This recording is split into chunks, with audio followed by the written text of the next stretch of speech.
Episode 3 is here for the Whitening Wednesday podcast, and I'm so excited that you're here listening to another episode. Cannot thank you enough. So let's dive into today's episode. Today's episode is so special for me because Talita is an inspiration of even just our beginning. So as you know, I started as a teeth whitening provider, and products as well as education, etc., was never on my radar. I just wanted to start a teeth whitening studio and then pop up a million trillion locations. I thought it was going to be so easy. I didn't understand marketing at the time, and I dove in. But of course, as you know, the unique thing about us was we had built our formula, but for our own providers. Like, it was just for us to use. And then, of course, we got flooded with DMs, emails, etc. of just, where are you purchasing your products? Can we buy your products? Because a lot of people didn't realize that our formulation was custom. It was custom to you whitening. Like, we had built it. So as I started to move with what the clients wanted, and we were just getting so pushed into the education, the guidance, the mentoring position, I started slowly kind of posting just a couple things of, we can do some education. We can show you how we built this. Like, you can see what we've built, this beautiful studio, this beautiful product line. If you want to see how you can do this too, then for sure, let's run education. So Talita was one of our first students to actually come through our education. And at that point, we were just launching online. So Talita actually drove about 2 hours to come to our in-person studio and do training in person. So she did her theory. We had our theory built out online, but she came in and actually did the hands-on experience with me. She brought her husband. Her husband sat through. We probably took about 2 hours from start to finish because I was still trying to figure out, okay, what's our flow going to be like for training? And of course, this was the first time she was providing these hands-on skills. So it was such a special moment, and Talita is beyond lovely. I wish her nothing but the best, and her growth is incredible. She's going to do so much for this industry. So I'm so happy to share her story here. And I know you're going to be so fond of this conversation as well, because Talita is in real time dealing with the things you as a teeth whitening provider are dealing with. You're dealing with that hesitation of your pricing and asking for more.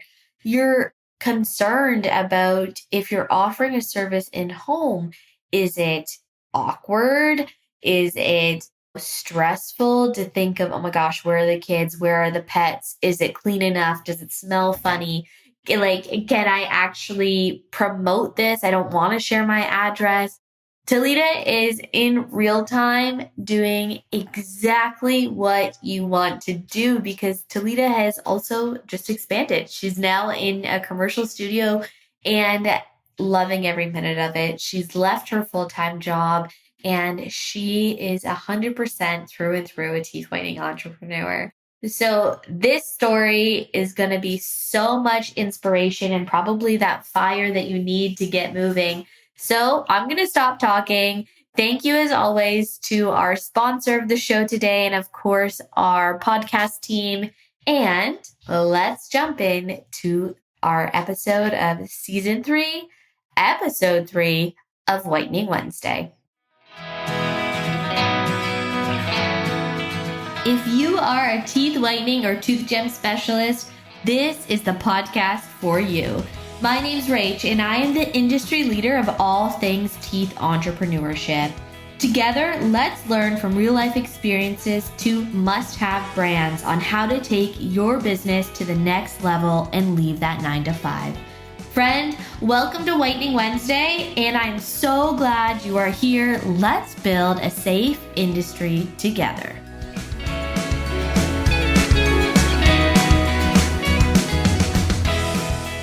And yeah, so I wanted to be an entrepreneur for a little while. The desire to just be my own boss, make my own decisions was something that I was wanting for a little while. And I was working as a dental hygienist. That's what I went to school for, but just wasn't really happy with what I was doing at the time. And I wasn't really looking into working with preventative dental hygiene services on my own. So I was doing some digging and looked into teeth whitening and saw that I could perform that service outside a dental office and on my own terms. So that's when I found the course and decided to dig in deeper into teeth whitening. This week's sponsor is Fern Whitening Supplies. If you're tooth whitening or tooth gem tech, you need a Fern in your life.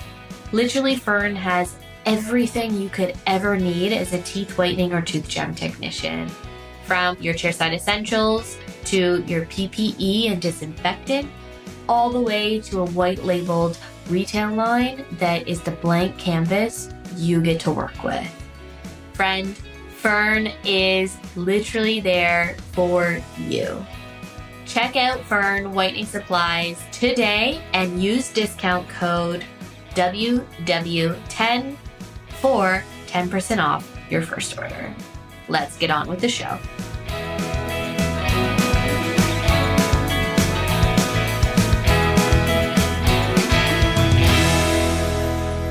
Happy Whitening Wednesday. Today on the show, we have Talita with us, who is a fellow dental professional and the owner of TM Glow. So Talita owns her own teeth whitening space and business. I almost want to call it a studio. What do you think? Like, what's kind of the word that you've been calling the whitening business? Hi, Rachel. Yeah, I think I call it studio now. Which is so exciting. You've had such an incredible journey. And even though I know all about it, I'm so excited to share with our listeners. It's going to be so inspiring to see where you started, as we've chatted about in your home, and then you've expanded, which we're going to chat about, which just so incredible. And then also kind of navigating when it was kind of time for you to leave, a more stable role in the dental community and then actually stepping out into a more official entrepreneurial, like, this is it, which is so exciting. So first things first, tell us what made you start a teeth whitening business. Yeah, well, thank you first for having me. I'm super excited to be here. And yeah, so I wanted to be an entrepreneur for a little while. The desire to just be my own boss, make my own decisions was something that I was wanting for a little while. And I was working as a dental hygienist. That's what I went to school for, but just wasn't really happy with what I was doing at the time. And I wasn't really looking into working with preventative dental hygiene services on my own. So I was doing some digging and looked into teeth whitening and saw that I could perform that service outside a dental office and on my own terms. So that's when I found the course and decided to dig in deeper into teeth whitening. Yes, and that's where we connected, which is so exciting.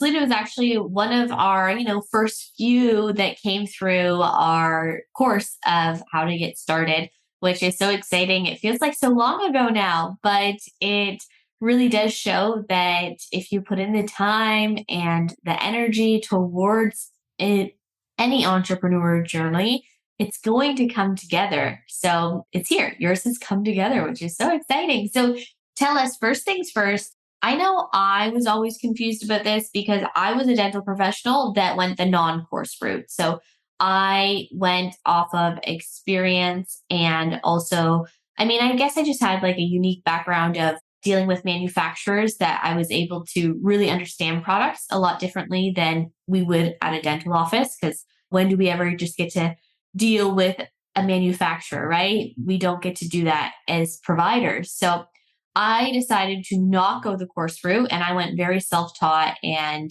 really got my education through products. And I was always so confused when I would see dental professionals take courses because I thought, well, what are you talking about? Like, you guys are very experienced. You're very comfortable intraoral. What do you mean you don't understand how to do whitening?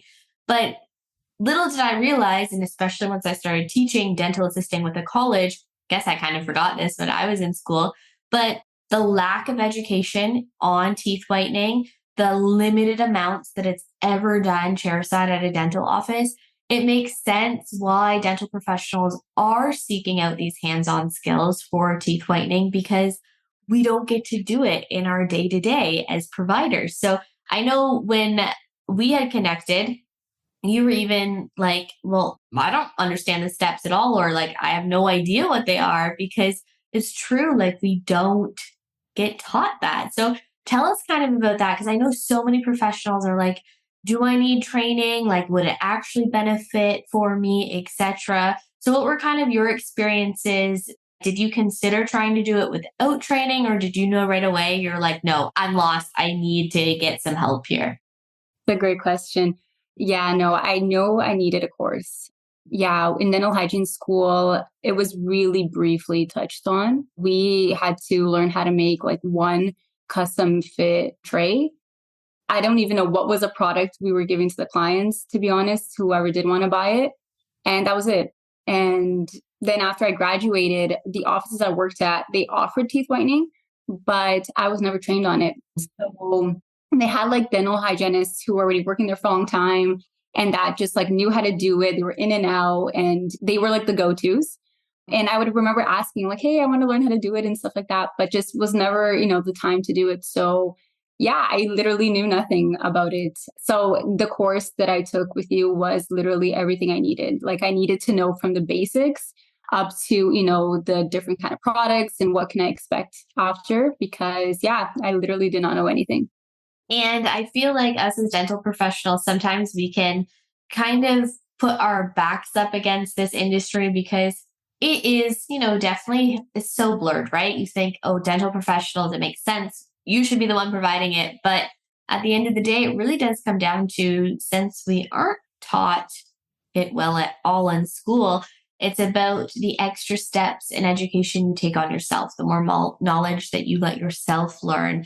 And that's so great to hear that you really felt confident after taking your own energy and you also, it was an expense. You put your own money towards it. It's not cheap starting a business. It's not cheap getting certified, but it was definitely worth it, especially as you've built this business, which is so exciting. So I love that we touched on that because I think that's so important. And we haven't really chatted about it on the show before, but dental professionals, don't be afraid to look for that extra education because you don't know what you don't know. And no, there might be a beauty professional out there who has did the time and the education and the courses or the study lectures, etc., cited sources that might know more about teeth whitening than you do. So this is a great spot to highlight that just because you're a dental professional doesn't mean that you know absolutely everything about teeth whitening. It's always a learning journey. Even for me, like we're always doing different education sources. I post all the time that, we buy a lot of resources for education, etc. So it's always, always, always a learning journey. So wherever you're starting or wherever you're at right now, don't be offended if you see something that's new or different, etc. I'm going on a rant, but I hope that was helpful for our listeners. And I love that you shared that. So tell us, once you got everything organized and you're like, okay, I understand how to do it. I understand how products work, what clients can expect, of course, variety of different outcomes, but I get it. When did you build up the confidence? And so you started in your home. Did you start with a really warm market of family, friends, etc., or did you right away jump into what we call that cold market, like advertising, etc.? Yeah, so definitely family and friends were my go-to in the beginning. In the beginning, it really was just, hey, who wants to do whitening for free so I can practice on you? Like I was literally getting models. I wanted to take all the knowledge that I got and just really feel more confident with it in the practical aspect. So I was working on my dad, on my husband, on friends, whoever was down and willing to trust me. Like that's what I was practicing on. And when I felt a bit more confident, that's when I actually started to advertise to other friends that this was something I was working with and I was now charging for it too. Yeah, talk to us about that because I know I felt really weird in that stage of the business where it was like, okay, I'm working out of my home. I'm going to start charging a fee. How do I get that confidence to stand strong on that fee dollar amount? And also, how do I feel confident about letting people into my home? So, what did you kind of go through when that stage was there? Yeah, I definitely had a hard time putting a price to my service. I just always felt like if it was someone that I knew, especially, it felt awkward. So I definitely, had to learn that in the entrepreneurial world that, it's a service I'm offering, there's a price to it. So sometimes I'd give crazy discounts, almost be tempted to give it for free again because I just didn't know how to set myself straight. But eventually I got there. People were taking it seriously, they're like, this is your work. So I definitely started establishing a price there. When it came to family and friends coming to my home for it, I had dedicated a spot where I could do it and I felt comfortable. But definitely when I started trying to reach out to the cold market, I did start feeling a bit more hesitant with having a home based place. Privacy, security reasons, you just never know. So I know that was an initial fear of mine. So tell us, how did you kind of work through that? Would you maybe only book clients during daylight hours, or was there like a day of the week when maybe you would book clients and your husband was home? Or like, was there certain things that you did to kind of help relieve some of that safety concern? Yeah. So I wouldn't usually advertise my address initially. It usually was like the day before, confirming the appointment. Here is where I am. Prior to that, I would give them like an intersection. That's what I felt most comfortable with at the time. So then, yeah, the day before, they would get my address. And I do live in an apartment building. So I went the extra step where I would actually meet them downstairs in the. Nice.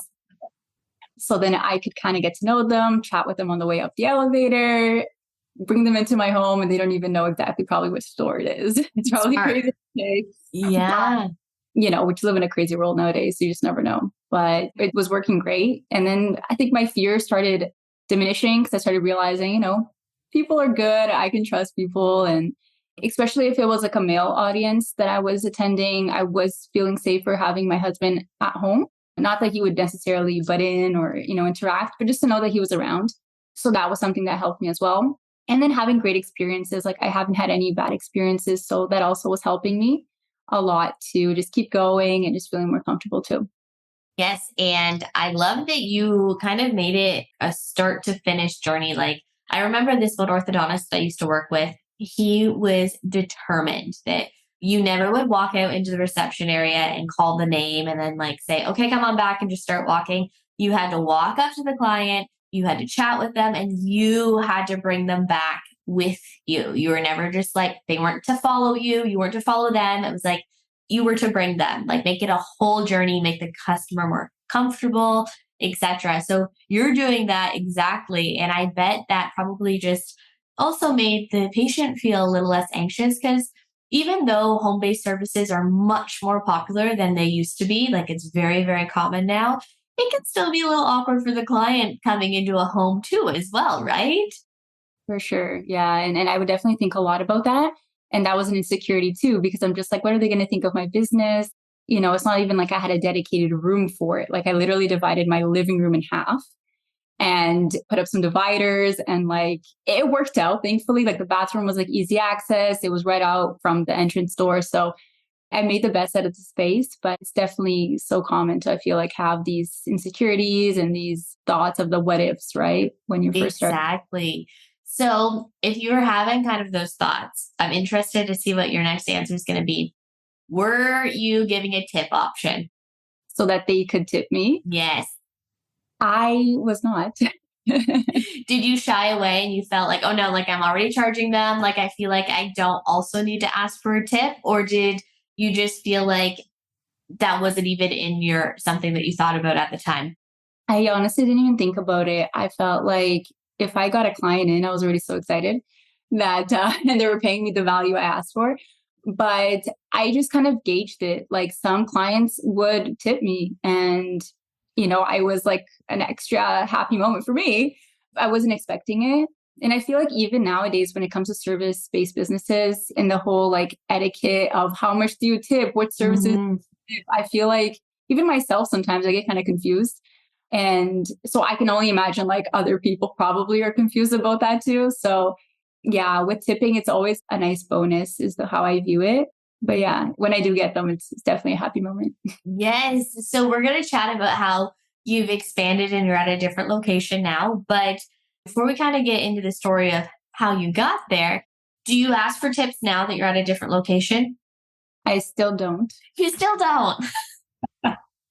I still don't. I feel like because the way that I also collect payment isn't something like necessarily, it's not like a form or some sort of, screen that they can tap and So you're not like electronic yet. yeah. So it's, yeah, right now I'm either doing cash or I'm doing e-transfer still. So it's one of those things where even now it's kind of like if I see that the amount that they deposited, they gave me is higher than what they're supposed Originally. to, then I confirm and yeah, they're like, no, you're good. So Oh, yeah. that's so great. But I know I definitely struggled with that. Like in home, I didn't put on the tip option, but when I definitely went to my commercial space, we put tips out for sure. Like it was, we had the electronic option, and you've seen it as you've gone into different service based businesses, the tip option came up. And that's one thing I hope our listeners do remember is that teeth whitening is a cosmetic service. Even if you are an RDH, you can, or say a nurse, and like an RN, etc., you can ask for tips. That is 100% okay. So don't forget to do that. Maybe it's going to take some time to work up to asking for that, or again, kind of your payment methods, but do ask for it. You are a service based business. So ask for those tips. So that being said, as I mentioned, you're in a different location now. So tell us how you ended up moving from in home to a commercial space. Yeah. So it was a very exciting time and it actually hasn't been that long. It's only been about 2 months since we're chatting about it now. Yeah, I had made the decision to actually quit my part-time dental hygiene job and I wanted to go all in with the teeth whitening business. Um, Amazing. at, at that point, I was doing this service from home on evenings and on weekends for about a year. So it was nice. I got like my toes in and, really experiencing the ups and downs with it and also seeing what I can improve while I was at home. And then I really wanted to take it to the next level with just having more time, more availability for it, have more time to really dedicate. I wanted to make this happen. So my plan was actually to still stay at home. I didn't feel comfortable yet moving into another space with the amount of clients I still had. So I was looking into just leaving my dental hygiene job and work from home full time with teeth whitening. And literally just a few days after I quit, I got a call from a friend who's actually an esthetician who was looking into subletting her space for a few days in the week. And at first, I just thought this wasn't going to be possible, just pricing wise. I had done research in the past and how much a In room is. Toronto, crazy. Yeah. So I'm like, oh, it's probably not going to happen yet. But, just out of curiosity, let me ask. And when she told me the price, it was just something I couldn't pass. Like, it was like, this is just perfect timing. Like, I want to go full in and to have a space outside of home for it. I feel like it just would open up my possibilities, my opportunities even more. So, yeah, that happened about 2 months ago. And now I have a space outside of home where I can provide my services too. Yes, which is so exciting. So are you going to keep kind of two spots available, or are you officially moving like everything's out of the home and you just have the one set? Or I guess since you're subletting, like do you still have that extra chair then at home still set up? I do. So my initial equipment is still here at home. Funny enough, today I actually have a client who still requested my previous address, which is my home address. So I will still be, for some cases here and there, have available my home for it. But the goal is really to have most of my things at the new space and make that my main location. But so exciting. And how has it been? Have you noticed a difference in your confidence to advertise more or to even just chat about it more? Like, I know when I moved from in home to a commercial space, I just felt like it felt real now. Like, I felt like now I have a full business. Not that I didn't have a business before, it just felt different leaving my home. Is that kind of what you're feeling too? For sure. Yeah, I can definitely relate. It's different. Yeah, I feel like how we view it and also how the public views it, for as much as we might want to convince ourselves otherwise, just having a space outside of your home that has an entrance to a business location that looks like it in whatever way people want to consider that. I just feel like it definitely makes a difference. And for sure, it definitely has made me a lot more comfortable sharing the address now. Like I don't need to think twice. Even on my social media, the address is there without any hesitation, so people don't have to go that extra step and, where are you located? It's right there. So it's made my life a little bit easier too. So yeah, I definitely can relate. And it's only going to expand even more, right? So tell us, what have you been doing for getting clients through the door? I know you were just chatting with me off air. You just did your first vendor show, which is such an amazing idea. What else have you been doing? Yeah. So vendor show, that was a first. Really wanted to figure out, if that was a way that would work for me to really get clients. So that's been nice. Collaborating with influencers as well has been something that I've noticed a lot of success. I feel like it comes down to if they don't know you well, you're still building up your clientele and trying to talk more about your service, about yourself, so people can get comfortable with you. That rapport they already have with an influencer. So Smart. they trust these people's opinions, their tips, their tricks, their recommendations. And it's just phenomenal. Like a few months ago, I spoke to an influencer and I literally got from 5 to 10 clients based off just one influencer. That's And incredible. And what did you do? Did you offer the influencer like a discount or a free service? yeah, free service. And I like leaving it up to them too, because I never want someone to talk about a service or a product that they're not happy with. So I always leave it there for them to be like, if you enjoy the service, if you could talk about me or share any of your experience with your followers. And so far it's been great. Like it's worked well. Like they enjoy their experience. They're happy with their white smiles. I get some clients from that too. And, word of mouth and goes from there. So it's been a great resource. And yeah, just also working a lot on trying to better my social media content. So possibly even looking to a social media manager in the near future, also going into Google and other forms of marketing because yeah, now I'm trying to achieve a larger audience. So the strategies I've done up to this point have been working, but I know I can also do more.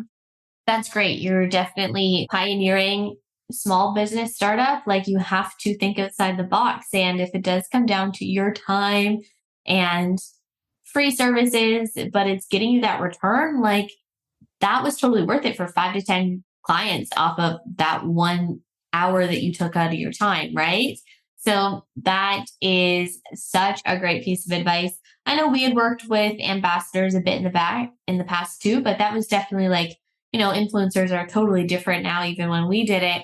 And also, I mean, you're in a much larger city, so you're going to have a lot of different fun options too. There's probably going to be so many options for you to get them bumps and seats with where you're located, which is something our listeners should think about too is, if you're in a smaller area, then of course you're probably not going to have as much of an influencer range to kind of work with. But if you're in a bigger location, I mean, that is huge because that's one thing is, and I know we got burned with it once, was we chose an influencer who had a great following, but it turns out that they had recently moved to the area. So a lot of their following actually wasn't geographically local. So, I mean, they had like 50,000 followers, but we got no return on it because they were not in our area. So that's something to think about, but that's incredible. You chose them right, and I'm sure you'll continue to choose them. But that is a great piece of advice. And I love that you're building yourself another roadmap. It's like we're always building roadmaps. You're at the spot that you love now. Now it's time to think about the things on how to grow, which is incredible. So tell us, what's one thing that you wish you knew before you got started in either with teeth whitening directly or just with business directly? What's a piece of advice you have for fellow whitening techs listening? That's a great question. I feel like I had a general idea that it was going to be hard, but I didn't understand how hard it could be. So I feel like if one thing that I feel like would have been nice would have been to do more research even before I Mm. had started, not just cost wise, but even mentally, just, what you're setting yourself up for, because there's a lot of highs, but there's also a lot of lows, right? Moments where you just want to give up sometimes, moments where you're not sure if you made the right decision. I know that ever since even I left my job recently, like there's some moments where I'm like, did I make the right decision? But I just snap myself back right into it. And it's like one phrase I heard once that always helps me when I'm going through those moments is, you got to pick your hard. Working for someone else is hard. Working for yourself is hard. You just got to pick your hard, right? And definitely working for myself is the hard that I chose, and I don't regret it. So I just got to keep reminding myself of that.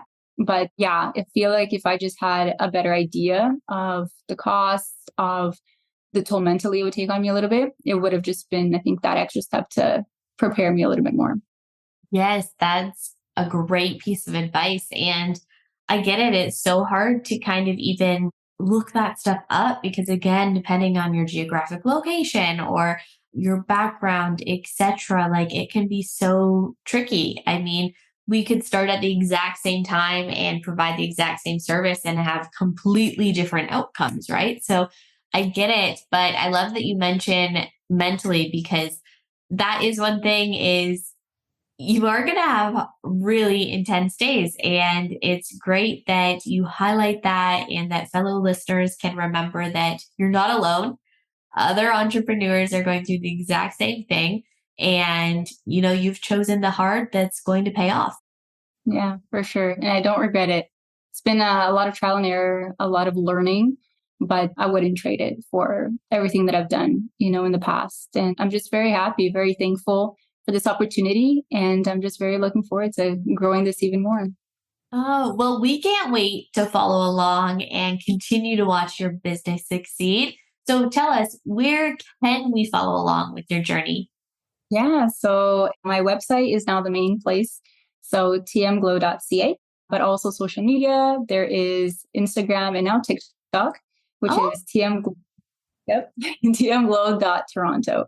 So those are the ways that you can reach me for sure. amazing. Well, we can't wait to follow along. And thank you so much for coming on the show. And listeners, thank you for listening to another episode of Whitening Wednesday.